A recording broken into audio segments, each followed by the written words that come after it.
You may have noticed that when we were talking about where to find PowerShell in your system, sometimes I had 2 versions and sometimes I had 4 versions.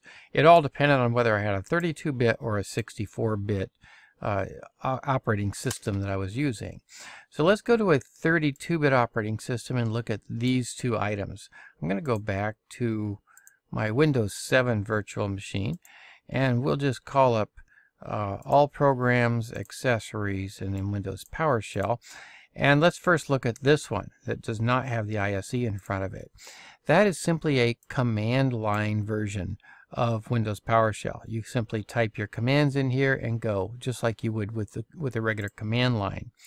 In the other one, I'm going to go back to all programs, accessories, Windows PowerShell, the ISE. This is the integrated scripting environment, and you'll see at the top we have an area where actually I can write scripts here, and then at the bottom is an area where I can either run individual commands or watch my scripts run. Now in some later issues of this or versions of this, I also have over here on the right hand side a list of commands. I don't in this Windows 7 version. We'll talk about that a little bit later. Alright, let's go back to our notes. And you've now seen both of these. This one is the command line, or console window, we call it. And then this one is the graphical scripting interface, which is the integrated scripting environment. So now why do I have 2 here and 4 here? Well, when I'm on a 64-bit system, these 2 refer to 64-bit versions. Now these 2 up here refer to 32-bit versions. So they look identical. Don't be fooled by that.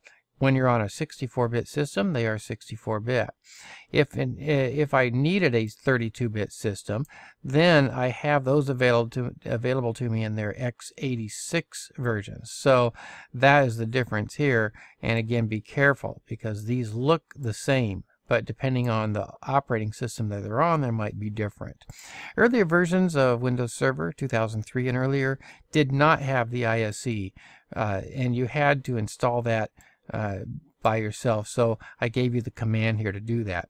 Also, Server Core and Nano Server, I should say Nano, not No-No, Nano Server, do not have graphical capabilities, and therefore they do not have any ISE versions because that's written in a graphical shell. So you cannot install those on a Nano server or on a Server Core.